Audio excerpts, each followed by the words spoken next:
Donc Colette Chilan, je l'ai vue les premières fois lorsqu'elle présentait les résultats de son étude sur l'enfant de 6 ans et son avenir, donc, qui était sa première partie, après ses formations de philosophe, de psychologue, de médecin, donc cette thèse qui a été un élément central de sa première partie de vie professionnelle. Et donc à l'époque, on voyait en alternance des enfants qui avaient une dizaine d'années, qui faisaient donc partie de son étude, et qui étaient vus en alternance par Yadkin, ou par Elovici. Et on commentait ensuite ces situations cliniques en présence de Colette Chilan, qui se faisait toujours argumenter très gentiment et très courtoisement par Serge Elovici, mais qui se faisait toujours commenter de manière plus pugnace et plus intrusive par Yadkin. Jeune psychiatre, j'avais le sentiment comme ça que Yadkin maltraitait Colette Chilan. J'ai appris ensuite que c'était un jeu relationnel, où effectivement Yadkin poussait à bout Colette Chilan, le poussait dans ses retranchements et elle rebondissait, elle répondait. Je pense qu'en même temps, c'est peut-être une des caractéristiques de Colette Chilan, elle aimait être poussée dans sa pensée, poussée à bout, aller jusqu'au point de, je ne dirais pas au point de rupture, mais au point où justement il fallait innover, trouver des nouvelles choses, des nouvelles pensées, des nouvelles théories, et pas simplement être dans une répétition. Donc je pense qu'elle aimait cela, finalement, être un peu contestée, un peu déstabilisée dans les certitudes. Je pense que Colette n'aimait peut-être pas trop les certitudes, et aimait beaucoup plus quelque chose qui était de l'ordre du doute, d'élaborer le doute, de surmonter cette incertitude, mais pas d'être dans des choses trop établies. Je vais faire un saut dans le temps, puisque, effectivement, la dernière fois peut-être même que j'ai vu Colette, c'était à l'occasion d'un colloque qu'avait organisé Jean-Philippe Prénaud à Toulouse, pour un anniversaire de son association locale. Et donc, j'avais présenté quelque chose autour de la rage à l'adolescence. Et après cette présentation, je m'étais assis à côté de Colette. Je m'invitais souvent à venir m'asseoir à côté d'elle. Elle avait à mon égard une espèce de tendresse, presque un peu maternelle. Peut-être qu'elle aimait bien aussi mon côté impertinent et mon côté jamais comme ça, dans la déstabilisation. Toujours est-il que Colette, là, se penche vers moi et me dit « Ah, Daniel, tu viens de me donner une représentation, parce que depuis que je travaille avec ces personnes qui sont dans des doutes de troubles de l'identité de genre, avec ces transgenres, depuis, ils sont jamais contents, quoi qu'on fasse. Et là, la rage, vraiment, ils ont la rage. Voilà, tu as dit, ils ont la rage, je n'avais pas articulé ça, ils ont la rage. Je crois que c'était une caractéristique aussi de Colette. Elle était capable de s'ouvrir aux autres et de s'ouvrir à la pensée des autres. Et de prendre dans la pensée des autres, dans une remarque, dans un mot, quelque chose qui lui permettait de rebondir et de progresser.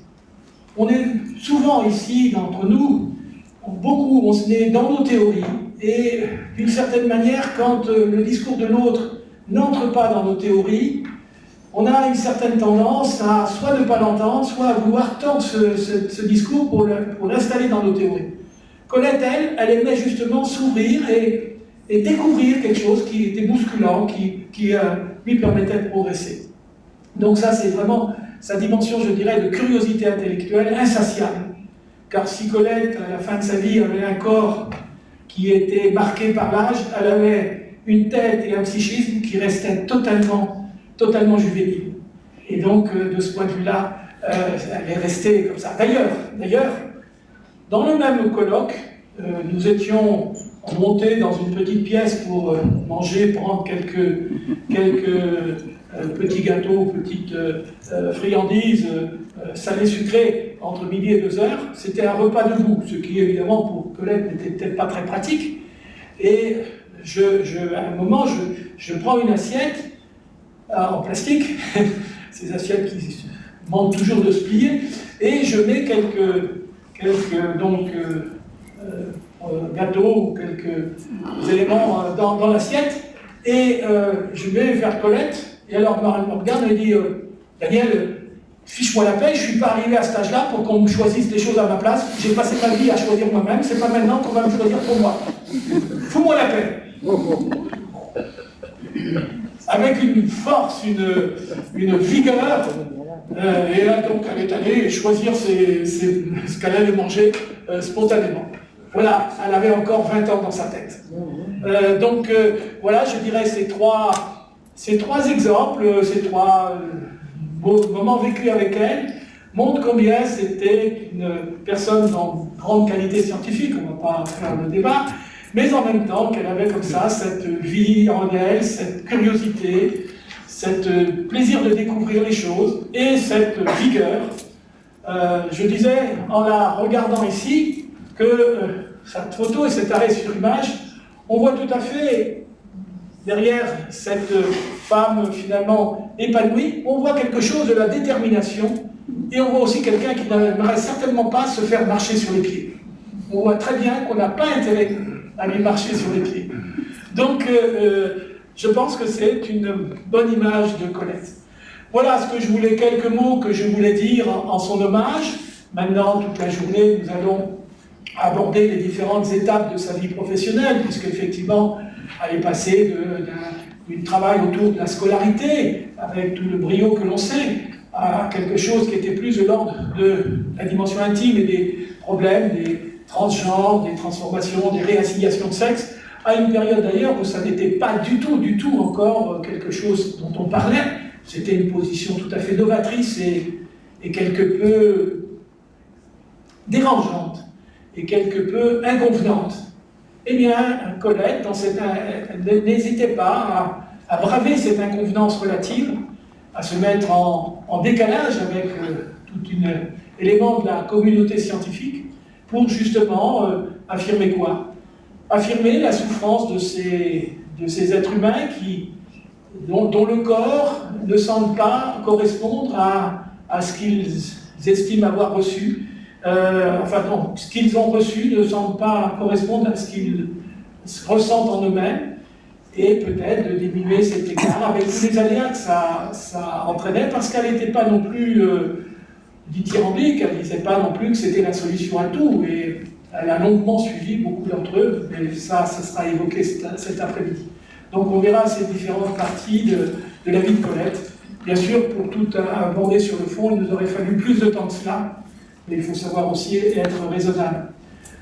2-3 mots pour terminer. Je remercie les organisateurs de cette journée.